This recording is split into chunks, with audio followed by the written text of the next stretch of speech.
চৰকাৰে যি উচ্ছেদ প্ৰক্ৰিয়া চলাই আছে আমাৰ স্পষ্ট কথা সদৌ অসম ছাত্ৰ সন্থাৰ যে অসমৰ সকলো বনাঞ্চল আমাৰ সত্ৰৰ ভূমি দেৱালয় ভূমি আন যিসকল সংৰক্ষিত অঞ্চল আছে সেই অঞ্চলত যিসকল লোকে অবৈধভাৱে স্থপতি স্থাপন কৰিছে কেৱল অবৈধভাৱে তেওঁলোকে স্থপতি স্থাপন কৰাই নহয় তেওঁলোকে তাত থকাৰ পৰৱৰ্তী পৰ্যায়ত অসমৰ জনগাঁথনিত ব্যাপক পৰিৱৰ্তন সাধন কৰিছে এই গোটেই বিষয়টোৱে অসমৰ জাতীয় জীৱনলৈ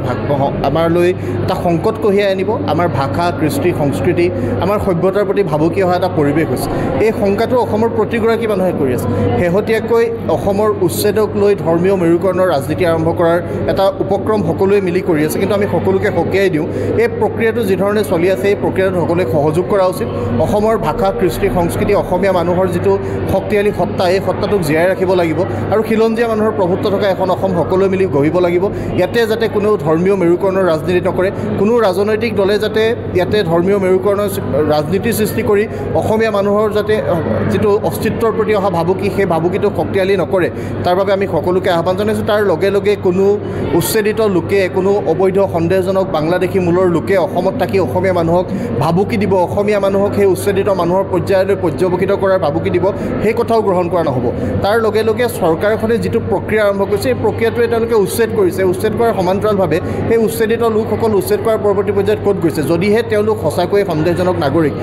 তেওঁলোকে কৰায়ত্ব কৰি ডিটেনশ্যন কেম্পত ৰখা হয় তাৰ পৰৱৰ্তী পৰ্যায়ত যদি বিদেশী হিচাপে চিনাক্তকৰণ কৰা হয় সেই বিদেশীসকলক বিতৰণ কৰাৰ সন্দৰ্ভত চৰকাৰৰ এটা স্পষ্ট নীতি লাগিব আৰু এই গোটেই বিষয়টো এটা স্পষ্ট নীতি সহকাৰে তেওঁলোকে আগবঢ়াই নিয়াটো খুব প্ৰয়োজনীয় আমি চৰকাৰক দাবী জনাইছোঁ যে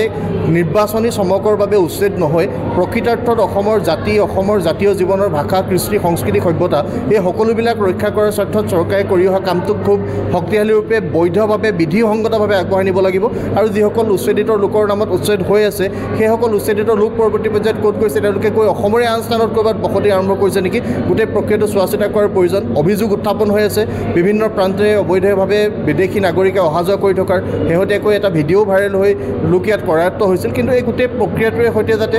অসমত কোনো বিদেশী আহি ঘূৰি ফুৰিব নোৱাৰে তেনেকুৱা এটা পৰিৱেশ খুব শক্তিশালীভাৱে কৰা উচিত এটা স্পেচিয়েল টাস্ক ফ'ৰ্চ গঠন কৰি এইখিনি সময়ত যাতে কোনো অবৈধ বিদেশীয়ে অসমৰ বুকুত পিটপিটাই ফুৰিব নোৱাৰে আৰু তেওঁলোকক অবৈধ বিদেশী লোক যদি চিনাক্তকৰণ হয় তেওঁলোকক কৰায়ত্ব কৰি কি কৰা হ'ব গোটেই প্ৰক্ৰিয়াটোৰ সন্দৰ্ভত চৰকাৰে এটা স্পষ্ট স্থিতি দাঙি ধৰাটো আমি চৰকাৰক দাবী উত্থাপন কৰিছোঁ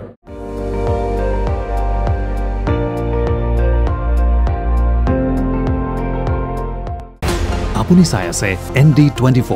সৰ্বশ্ৰেষ্ঠ নহয় সৰ্বোত্তমৰ দৌৰত